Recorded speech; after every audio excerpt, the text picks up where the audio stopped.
So here we are in the recording studio. Powering up and powering down is a really important part of the process of working in the studio, and it should be done every single time we come in and use the mixing desk, and it should be returned exactly to this state once you've finished, just so the next person is starting from a fresh desk. So this desk has been nicely zeroed. All that means is every channel strip, phantom power is off, the gain is down, none of the EQ settings are done, or there's no EQ switched on, all of my auxiliary sends are turned down, the pan control is central, nothing is muted or in PFL, and nothing is in left-right mix.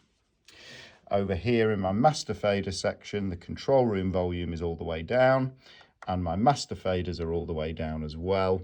And also my auxiliary masters, headphones and headphone routing buttons are all reset to 0 as well. The golden rule when powering up the studio is that the monitors are switched on last. In other words, we power up every other bit of equipment that we want, and then once everything is powered up and running, then we can switch the monitors on. This is just to protect the monitors from any clicks or pops as we power up bits of equipment. When we turn off the equipment and start to pack down, it's the reverse order. The monitors are switched off first, and then we can safely power down all of the other equipment. I just need to double check the power sockets are switched on.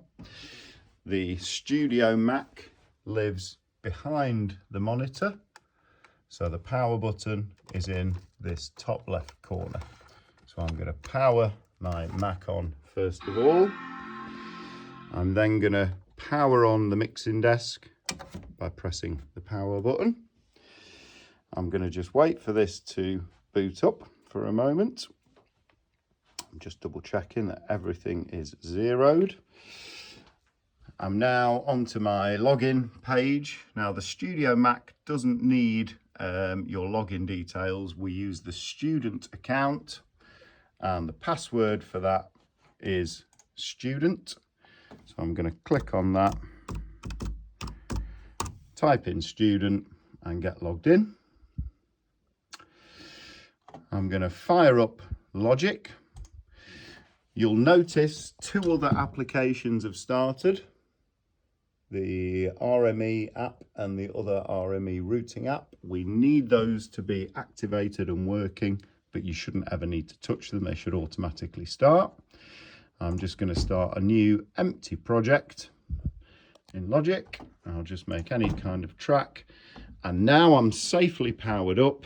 The last thing I'm going to do is power on my monitors. There's a little power switch here on the back. So I'm going to turn those on. These monitors have a soft start function, which basically means they won't switch on fully until a signal is sent through to them. This is a good opportunity for us to just test and make sure that we're actually hearing something. So to hear the output of Logic, I'm just going to use the metronome in Logic up here to give me a signal. So I'm going to press play. The metronome should be playing. I now just need to set up my Logic output channels, 15 and 16 on the mixer. So to do that, I need to tell these channels what to listen to. And we're going to go for the digital return post EQ. So I'm going to press those 2 buttons in. As soon as I do that, I can see I've got signal. That is the metronome clicking happily away. I can't hear it because at the moment I have not connected the channels to the left-right mix master faders. So I'm going to press those 2 buttons. I'm going to turn the faders up a little. And then I'm going to come over to my master fader section. I'm going to start off just turning the control room level up about 1/3 of the way, just to be cautious. And then I'm going to turn up my master faders, and what should happen is it should kick the speakers into life as I do this. Get a little click, and there's my metronome. So I know that Logic is working, my monitoring system is working, the speakers are active, and this is now the point at which I can start to think about what I want to do in my recording session. I've now finished my session, and the first thing that I'm going to do before I do anything else, even turning off phantom power or anything like that, I'm going to come straight to my monitors and I am going to switch the power off to the monitors using the little power switches on the back of the speaker. Once I've done that, I know that I'm not going to suddenly send any loud signals to my speakers, causing them damage. And then I now just need to go back through and reset the mixer to how it was when I started my session.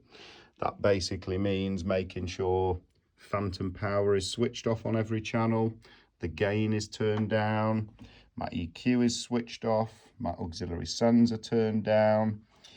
My pan controls for these two channels I can leave panned left and right because that's always going to be my stereo output from Logic. But all my other pan controls are back in the center. Take every channel out of left-right mix, pull the fader down. I can turn the channel status off if I want to.